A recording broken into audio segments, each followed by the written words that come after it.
బులెటిన్లో మరో breaking news చూస్తున్నాం. బుల్లితెర ఇండస్ట్రీలో మరో విషాదం నెలకొంది. సీరియల్ నటుడు చందు ఆత్మహత్యకు పాల్పడ్డాడు. త్రినయని సీరియల్తో పాటు పలు సీరియల్స్లో చందు ప్రధాన పాత్రలు పోషించాడు.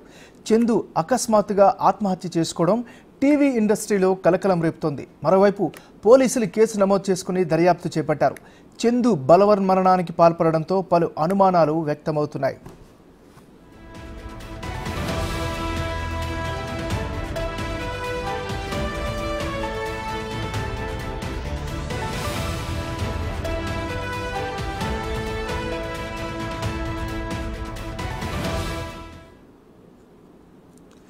ఇటీవలే త్రినయని సీరియల్ నటి పవిత్ర రోడ్డు ప్రమాదంలో మరణించింది. కేసు నమోదు చేసిన పోలీసులు ఆత్మహత్యకు గల కారణాలపై విచారణ చేస్తున్నారు.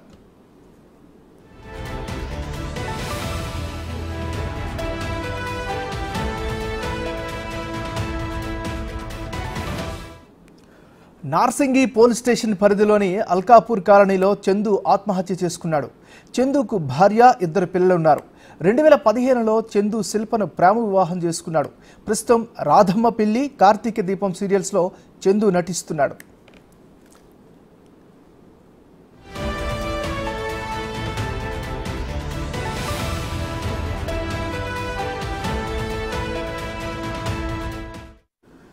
బులెటిన్లో మనం బ్రేకింగ్ న్యూస్ చూస్తున్నాం. బుల్లితెర ఇండస్ట్రీలో మరో విషాదం నెలకొంది. సీరియల్ నటుడు చందు ఆత్మహత్యకు పాల్పడ్డాడు. త్రినయని సీరియల్తో పాటు పలు సీరియల్స్లో చందు ప్రధాన పాత్రలు పోషించాడు. చందు అకస్మాత్తుగా ఆత్మహత్య చేసుకోవడం టీవీ ఇండస్ట్రీలో కలకలం రేపుతోంది. ఇక ఈ బలవన్మరణానికి సంబంధించి మరింత తాజా సమాచారాన్ని మా రిపోర్టర్ రానా అందిస్తారు. రానా, చెప్పండి, ఈ ఆత్మహత్యకు గల కారణాలు ఏమైనా తెలిసాయా? మీ దగ్గర ఉన్న అప్డేట్స్ ఏంటి?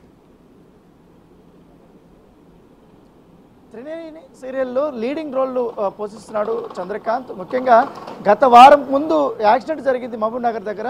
బెంగళూరు నుండి వచ్చేటప్పుడు అప్పుడు సీరియల్ యాక్టర్ అయినటువంటి పవిత్ర ఎవరైతే ఉన్నారో ఆమె కూడా ఆ ఒక్క కారులో ఉంది. తనకు బాగా చంద్రకాంత్కి అప్పుడు లెఫ్ట్ హ్యాండ్ కానీ ఇవన్నీ కూడా బాగా ఫ్రాక్చర్ అయినటువంటి నేపథ్యం కనబడుతుంది. అప్పుడు తను స్పృహ కూడా తప్పిపోయినటువంటి పరిస్థితి కనబడుతుంది. పెద్ద యాక్సిడెంట్ కూడా అతను బయటపడ్డాడు. కానీ ఆ యాక్సిడెంట్లో పవిత్ర చనిపోయినటువంటి నేపథ్యం కనబడుతుంది. అప్పటి నుంచి కూడా దాదాపు వారం రోజులు అయిపోయింది. వారం రోజులు అయిపోయిన తర్వాత ఆ పవిత్ర సంబంధించిన కార్యక్రమాలన్నీ చూసుకున్న తర్వాత ఆయన బెంగళూరులో ఉన్నారు. బెంగళూరులో తన పిల్లల్ని చూసుకున్న తర్వాత నిన్న 2 రోజుల ముందు హైదరాబాద్కి వచ్చారు. హైదరాబాద్కి ఆల్కాపూర్ కాలనీ ఉన్నటువంటి ఒక అపార్ట్మెంట్లో ఆల్రెడీ పవిత్రను చంద్రకాంత్ ఇద్దరు కూడా అక్కడే వారు ఉండేవారు. ఇక్కడి నుంచి కూడా వారు షూటింగ్స్కి వెళ్ళేవారు అనేసి కూడా ఉన్నటువంటి ఫ్రెండ్స్ వాళ్ళందరూ కూడా చెప్తున్న నేపథ్యం పడుతుంది. అయితే నిన్న వచ్చిన తర్వాత చాలా వరకు కూడా స్నేహితులు తలుపు కొట్టారు, తలుపు తీయలేదు. ఎందుకంటే ఈ యొక్క ఏసీకి సంబంధించినటువంటి సౌండ్ వల్ల ఏమన్నా తీయలేదేమనేసి కూడా మెయిన్ కూడా ఆఫ్ చేస్తారు. మెయిన్ ఆఫ్ చేసినా కూడా ఎంతసేపు తలుపు కొట్టడం కూడా తలుపు తీయలేదు. తర్వాత తలుపులు బద్దలు కొడితే ఆ బాల్కనీలో తను ఉరివేసుకొని ఆత్మహత్య చేసుకున్నటువంటి సంఘటన తీవ్ర సంచలనం సృష్టించింది. దీంతో పోలీసులు కూడా నిన్న వచ్చారు. పోలీసులు నిన్న వచ్చినప్పుడు మొత్తం ఆ పరిసర ప్రాంతాలంతా కూడా వారు చెక్ చేశారు. చెక్ చేసిన తర్వాత క్లూస్ టీమ్ వాళ్ళంతా వచ్చారు. అతని ఆత్మహత్యకు గల కారణాలు ఏమై ఉంటాయనేసి కూడా పూర్తిసారి వాళ్ళు చెక్ చేసినటువంటి నేపథ్యం ఏర్పడుతుంది. అయితే తను గత వారం రోజుల నుంచి కూడా ఎప్పుడైతే పవిత్ర చనిపోయినప్పటి నుంచి కూడా ఇట్లా ఇన్స్టాగ్రామ్లో కానీ ఫేస్బుక్లో కానీ తను కొన్ని పోస్టులు పెడుతున్నారు. ఎందుకంటే తను చనిపోయినటువంటి వార్తను జీర్ణించుకోలేకపోతున్నాను, తనతో దిగినటువంటి ఫొటోస్ కానీ అవన్నీ కూడా అతను పోస్ట్ చేయడము, తర్వాత నువ్వు తిరిగిరా, నువ్వు లేకపోతే నేను ఉండలేకపోతున్నాను అనే పోస్ట్ కూడా పెట్టాడు. తర్వాత గతంలో తాను జిమ్కి వెళ్ళేటప్పుడు కానీ లేకపోతే ఎక్కడైనా బయటకు వెళ్ళేటప్పుడు కానీ చంద్రకాంత్ని పిలిచేటువంటి వీడియోస్ కానీ అవన్నీ కూడా తను పోస్ట్ చేసినటువంటి నేపథ్యం పడుతుంది. అయితే ఇక్కడ చంద్రకాంత్కి ఆల్రెడీ పెళ్ళి అయిపోయింది 2015లో. వారిద్దరు ఇప్పుడు ప్రస్తుతం దూరంగా ఉన్నారు. 2 పిల్లలు కూడా ఉన్నారు చంద్రకాంత్కి. అయితే పవిత్రకు కూడా ఎప్పుడో 16 ఏళ్ళకే పెళ్ళి అయిపోయింది. 22 ఏళ్ళ తర్వాత తను వాళ్ళ హస్బెండ్తో వేరుగా ఉంటుంది. వాళ్ళిద్దరు కూడా ఇప్పుడు కలిసి ఉండట్లేదు. అప్పటి నుంచి కూడా త్రినయని సీరియల్ స్టార్ట్ అయినప్పటి నుంచి వీళ్ళిద్దరూ లీడ్ రోల్ పోషిస్తున్నారు. అప్పుడు వీళ్ళిద్దరికీ పరిచయం అయింది. అప్పటి నుంచి కూడా వీళ్ళిద్దరూ కలిసే ఉంటున్నట్టుగా తనే ఒప్పుకున్నాడు. ఎందుకంటే యాక్సిడెంట్ అయిపోయిన తర్వాత తను ఒక వీడియో రిలీజ్ చేశాడు.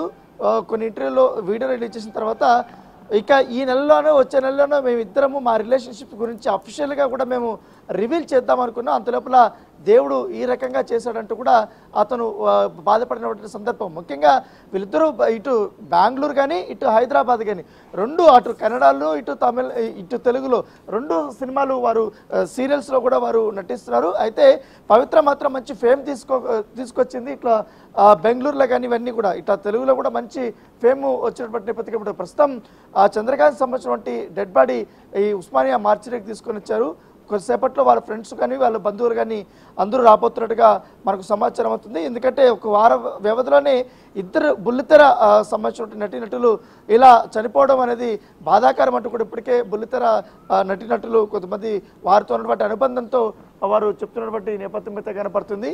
ఎందుకంటే చంద్రకాంత్ గత వారం నుంచి తీవ్ర డిప్రెషన్ లో ఉన్నట్టుగా మనకు సమాచారం అవుతుంది. ఎప్పుడైతే వారు బెంగళూరు నుంచి బయలుదేరారో కారులో, ఆ కారులో పవిత్రకు సంబంధించినటువంటి వారి సిస్టరు, వాళ్ళ పిల్లలు, ఈ చంద్రకాంత్ అందరూ కూడా ఒకటే కారులో ఉన్నారు. కాకపోతే ముందు ఫస్ట్ పవిత్ర వెనకాల కూర్చోనింది కారులో, తర్వాత ఆ వెనకాలలో ఇంకో అమ్మాయి కూర్చుంది, ఆ అమ్మాయిని మాత్రం ముందుకు పంపించింది. తర్వాత పవిత్ర వెనకాల కూర్చుంది. అప్పుడు యాక్సిడెంట్ జరిగిన తర్వాత చందుకి తీవ్ర గాయాలయ్యి, చంద్రుకి తీవ్ర గాలి ఆయన స్పృహ తప్పి పడిపోవడంతో ఆ సంఘటన చూసిన తర్వాత చంద్రుని చూసి ఆమె హార్ట్ అటాక్ వచ్చింది అనేసి కూడా అప్పుడు డాక్టర్లు చెప్పారు, చంద్రు కూడా చెప్పడం నేపథ్యం. సో ఇది అత్యంత విషాదకరమైనటువంటి సంఘటన అని చెప్పుకోవచ్చు. క్లూస్ టీమ్ అయితే అనేక కోణాల్లో కూడా వారు దర్యాప్తు చేస్తున్నారు. మరి కాసేపట్లో మనకు పూర్తి వివరాలు తెలిసే అవకాశం ఉంది. మిమ్మన్నారు. Right, thank you రోనా.